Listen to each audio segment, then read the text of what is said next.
अस्सलाम वालेकुम, मैं हूं दिन इम्तियाज़ और आप देख रहे हैं तख्ती ऑनलाइन।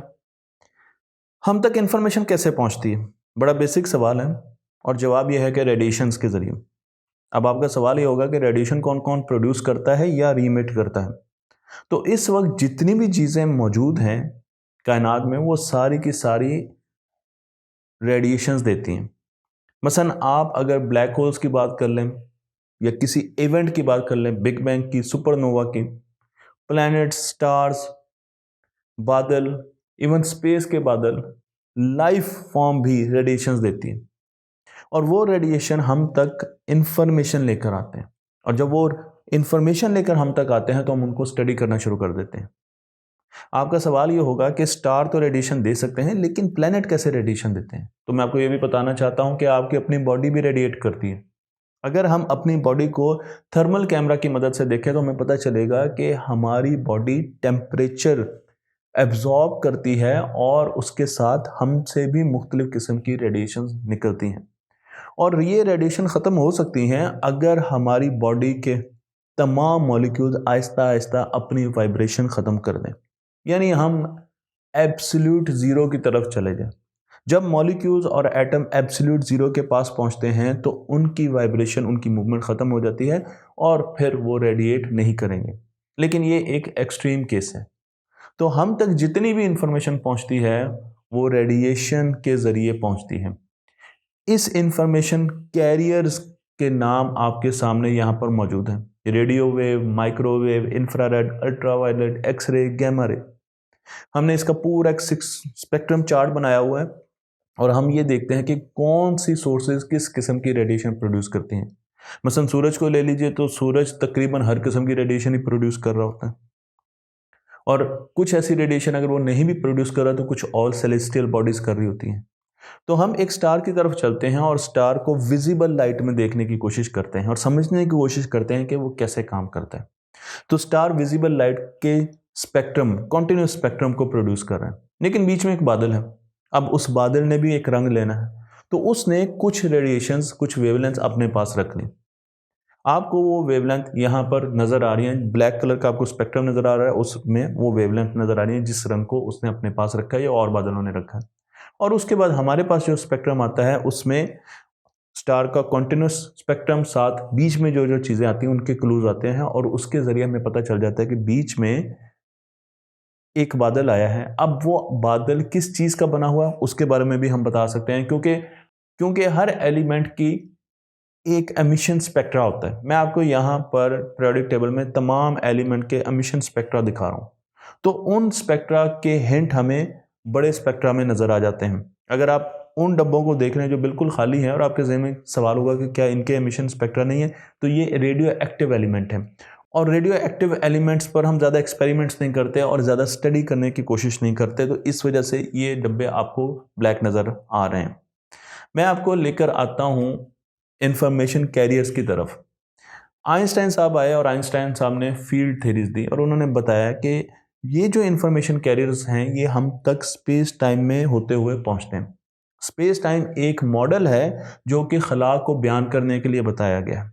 इसमें 3 डायमेंशन स्पेस की हैं और 1 डायमेंशन टाइम की है और मैं इस पर बहुत सी वीडियोस बना चुका हूं, लेकिन अगर आप इसको आसानी से देखना चाहें तो एक चादर की तरह देख सकते हैं, जिसके अंदर जब मैस या एनर्जी रखी जाती है तो एक कर्व मौजूद होता है, गड़ा पड़ जाता है और उस गढ़े की वजह से हमें मोशन नज़र आता है। तो आप यहाँ पर स्पेस टाइम का एक मॉडल देख रहे हैं और जब इस स्पेस टाइम में कोई डिस्टर्बेंस होती है तो वहाँ पर कुछ ऐसी ख़ास किस्म की वेव्स हम तक पहुँचती हैं जिसे ग्रेविटेशनल वेव कहा जाता है। तो अब एक तरफ तो हम ये कह रहे थे कि हम तक इलेक्ट्रोमैग्नेटिक वेव्स आ रही हैं जिनके बारे में मैंने आपको यहाँ पर बताया, लेकिन साथ साथ आइंस्टाइन ने हमें बताया कि ग्रेविटेशनल वेव्स भी एग्जिस्ट करती हैं और वो भी हमें किसी इवेंट के बारे में और किसी सेलेस्टियल बॉडी के बारे में इंफॉर्मेशन दे सकती हैं। इस वक्त तक हम 70 मुख्तलिफ किस्म की सोर्सेज ढूंढ चुके हैं जो कि ग्रेविटेशनल वेव प्रोड्यूस करती हैं। मसलन अगर कोई मैस किसी मैस के गिर्द ऑर्बिट कर रहा है तो वो ग्रेविटेशनल वेव देगा। अगर किसी की स्पिन में बहुत चेंज आई है, रैपिड चेंज आई है, तो वो भी हमें ग्रेविटेशनल वेव दे सकता है। अगर दो चीज़ें आपस में टकराती हैं, मर्ज करती हैं, तो वहाँ पर भी ग्रेविटेशनल वेव प्रोड्यूस होती हैं। और इसी तरीके से क्वांटम फ्लक्चुएशन प्रोड्यूस जो हुई, जो कि बिग बैंग थ्योरी के बाद हुई, वो भी हमें ग्रेविटेशनल वेव के ज़रिए अपनी इन्फॉर्मेशन दे रही हैं।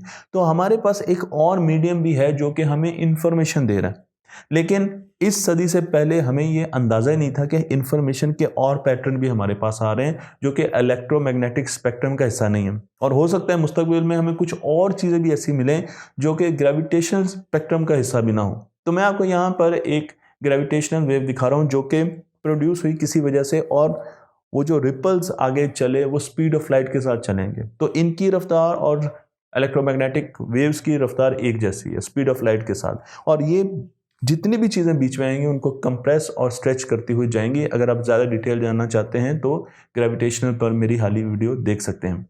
तो ग्रेविटेशनल वेव एम्पलीट्यूड भी रखती है और फ्रिक्वेंसी भी रखती है, बिल्कुल वैसे ही जैसे कि आम इलेक्ट्रोमैग्नेटिक वेव्स या साउंड वेव्स रखती हैं। और हम ये देखना चाहते हैं कि ऑसिलेशंस और एम्पलीट्यूड हमें सोर्स के बारे में क्या इन्फॉर्मेशन दे रहा है।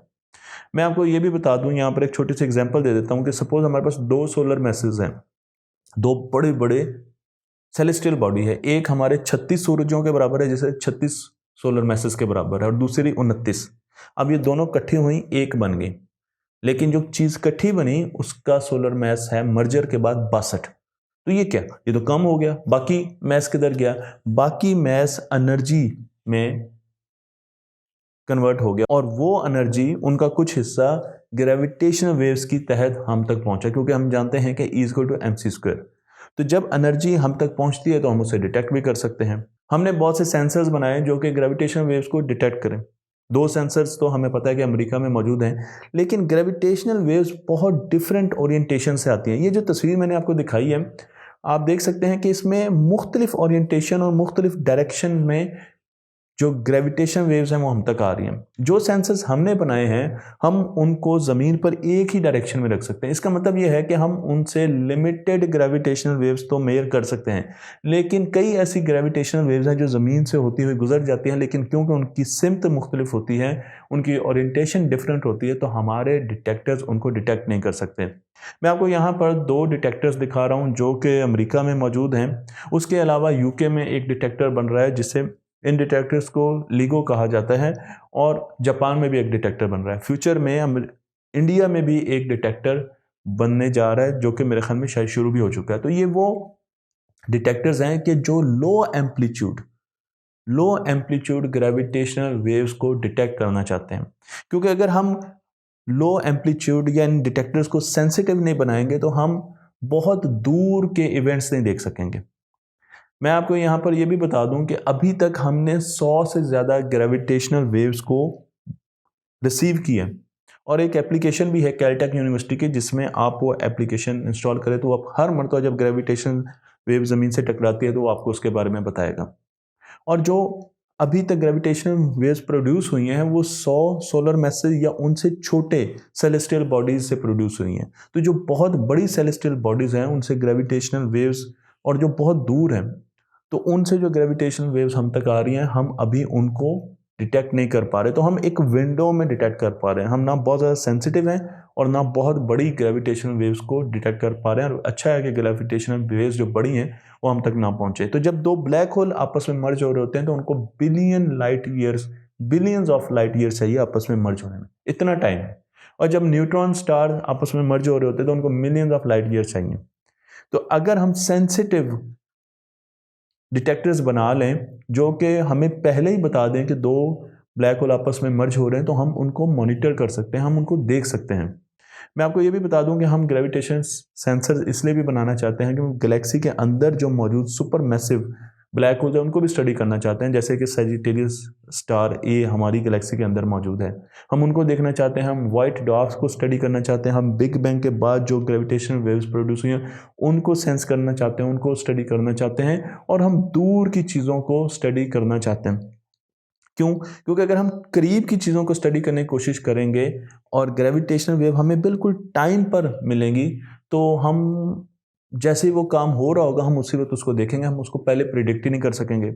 ज़मीन पर जो डिटेक्टर बनाए गए हैं वो 4 किलोमीटर के 2 आर्म रखते हैं, आप यहाँ पर देख सकते हैं।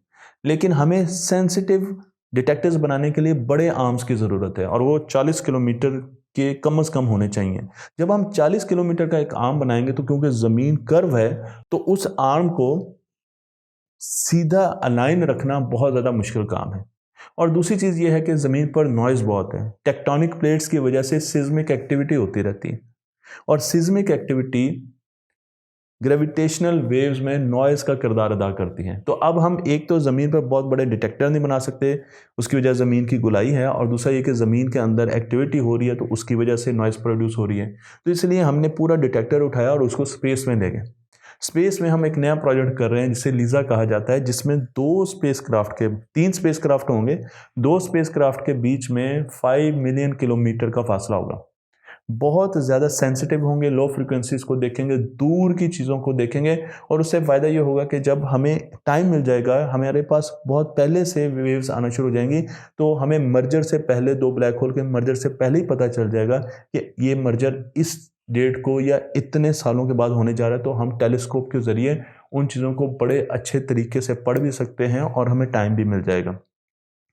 बिल्कुल वैसा ही सिनेरियो इस वक्त बना हुआ है जो कि गैलीलियो ने फेस किया। गैलीलियो ने जब पहली मर्तबा टेलीस्कोप के ज़रिए आसमान को देखने की कोशिश की और विजिबल लाइट में चीज़ों को बनाने की और एक्सप्लोर करने की कोशिश की, तो उस वक्त गैलीलियो को शायद अंदाज़ा भी नहीं था कि इंफ्रारेड, अल्ट्रावायलेट और बहुत सी रेडिएशंस हैं जो कि हमें और ज़्यादा इन्फॉर्मेशन देंगी।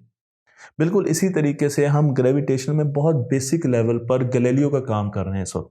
अभी हमें मालूम नहीं है कि ग्रेविटेशनल वेव्स में हमें आगे और क्या क्या चीज़ें मिलेंगी, लेकिन ये बात तो तय है कि हमें डिटेक्टर ज़मीन के बाहर भी बनाने पड़ेंगे, जिस तरह लीज़ा है जो कि सूरज के गिर्द घूम रहा है, और इस तरीके से हमें और प्लैनेट्स पर जाकर भी ये डिटेक्टर्स बनाने पड़ेंगे। हमें चाँद पर भी ये डिटेक्टर बनाने पड़ेंगे, हमें मरीख पर भी ये डिटेक्टर बनाने पड़ेंगे, ताकि हमारे पास जितने भी ग्रेविटेशनल डेटा है वो ज़्यादा से ज़्यादा आए, और फिर हम और चीज़ों को डिटेक्ट करें और बिग बैंग को ज़रूर देखेंगे वो किस तरीके से होगा। तो फ्यूचर की जो एस्ट्रोनॉमी है वो ग्रेविटेशन वेव से है।